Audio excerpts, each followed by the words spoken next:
The most silent victim of the war is Ukraine's environment. There are many examples of how demolition waste is now being reused and recycled for future construction. We have to do everything to join the EU, both for ourselves and for preservation of our priceless nature, this priceless biodiversity that we have.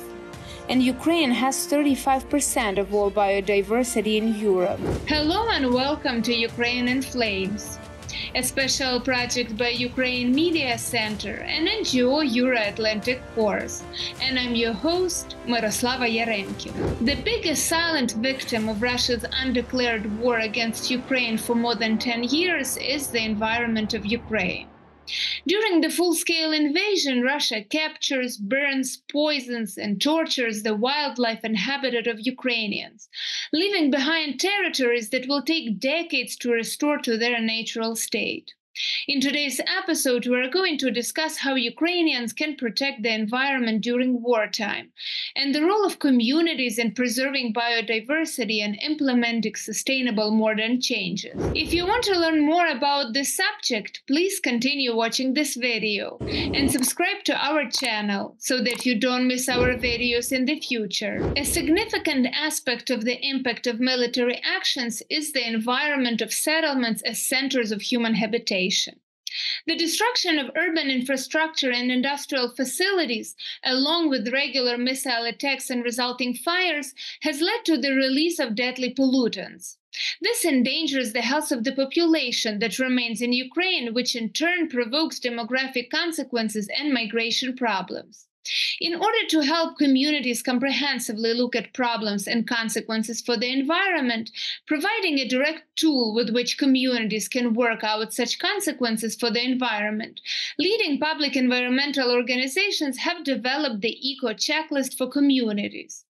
The author of the Eco-Checklist idea and head of the NGO Save Dnipro, Iryna Chernysh, will elaborate more on that. The most silent victim of the war is Ukraine's environment. To date, environmental damage is preliminarily estimated at about almost 2.5 trillion hryvnias. This is an extremely large figure. The environment is a silent victim because it cannot restore itself. It cannot report the damage caused to Ukraine's environment by the war. In fact, communities and the context of communities are one of the key factors that exist today because it is our life and health. We see a lot of consequences for infrastructure, for industrial facilities, for green infrastructure. We see the impact on nature and the impact on biodiversity. This is all that our communities, local governments have to deal with. For them, like for the vast majority of Ukrainians, it is an absolute challenge, absolute news. This is what we have to deal with along with traditional environmental problems, which have always been relevant in Ukraine. They were relevant before the full-scale invasion, and today become more and more important, relevant both to stop the issues of internal migration, external migration, and to talk about the health of the nation, which will certainly suffer if we do not restore our environment to its natural state. So in order to help communities take a comprehensive look at environmental problems and impacts, to provide a direct tool for inventorying such impacts, to give certain solutions for communities to start working with and addressing such environmental impacts, NGOs, leading environmental organizations, have developed an eco-checklist for communities. It contains 9 blocks of questions. Such a comprehensive tool will help us provide support to communities in the future. We also encourage communities to use this environmental checklist directly in their work. If there are questions, if this aspect needs clarification, of course we're always open to interaction, and we are ready to provide consulting assistance. Therefore, first of all, we appeal to proactive communities to use this tool in their work. It is also worth noting that this document, this initiative, has no deadline. We're launching it now, and it won't have a deadline because it's a position paper that communities can use in their work both now, during a full-scale invasion and war, and immediately in the recovery phase after our victory. So, of course, this document will be relevant not only today, but also for a certain period of time. For our part, we plan to refine this document in the future, expand it and update it depending on the challenges that will remain relevant in Ukraine during the full-scale war and the direct impact it will have. This eco-checklist covers almost everything that local communities do when organizing their well-being.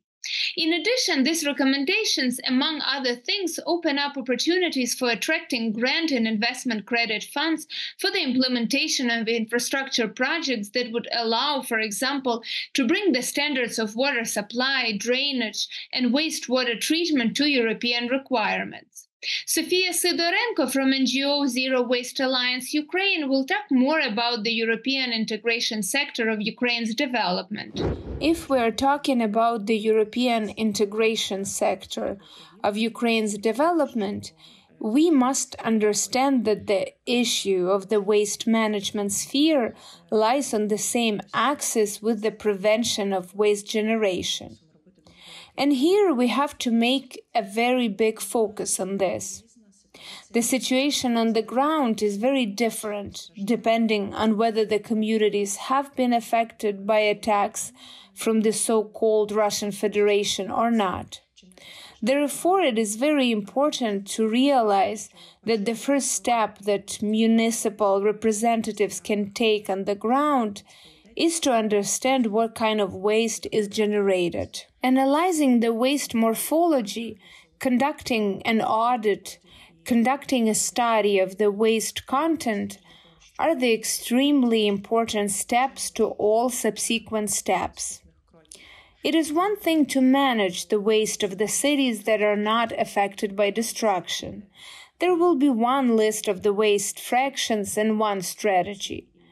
But it is quite another thing to manage the demolition waste. It is a very new topic for us. But this does not mean that we are not studying it. This does not mean that we are not engaged in many activities in this area.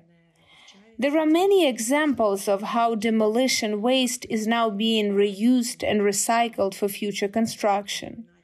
And here again, it is very important to conduct an audit and analysis of the waste content. According to the findings of a recent study, a mere 0.1% of respondents expressed indifference towards the environmental consequences of war, highlighting the paramount importance of this issue for them personally. This indicates a significant level of concern among citizens regarding the impact of war on the environment. Olha Chevhaniuk from the NGO UAnimals believes that we are currently in a moment of opportunity where we can enact modern sustainable changes. Let's take a listen. Therefore, of course, we have to change. We have to do everything to join the EU, both for ourselves and for preservation of our priceless nature, this priceless biodiversity that we have. And Ukraine has 35% of all biodiversity in Europe. And this actually opens certain doors to the outside world. Today, my colleagues have already mentioned possible financing. Of course, provided that we are ready to pull ourselves together and do the right thing. Today, the war inflicts terrible losses on all of us, inestimable and incomparable. But on the other hand, it opens the door when we can show effective, cool changes here and now. And of course, I will mention that we also raised a huge number of issues related to stray animals in the checklist. Because we don't have clear records at the moment, so we don't have specific numbers. But we know that there are twice or 3 times more animals on the streets than there were before the war. And on the ground, there is an opportunity to organize the entire process from sterilization to identification of animals and their registration. Informational work with local adoption is very important because it is one of such main actions that we can do in order to reduce the number of stray animals. We raise the issue of access to bomb shelters for people with animals, the specific arrangement of bomb shelters, and in general the possibility of doing so. We've also raised the issues in the field of entertainment, because although the UAnimals managed to ban mobile circuses with animals in a huge number of localities, they were not banned at the legislative level. And where it is still not banned, it can be banned locally. The same applies to the work of contact zoos, traveling exhibitions. We can stop all this cruelty by ourselves here and now, without depending on external support, and become a more civilized country. You've been watching a special project by Ukraine Media Center and Euro-Atlantic course dedicated to the Russian-Ukrainian War, Ukraine in Flames. In the description under this video, you can find information on how you can help Ukraine fight Russian aggression. If you find our work useful, please like and share this video. Slava Ukraini!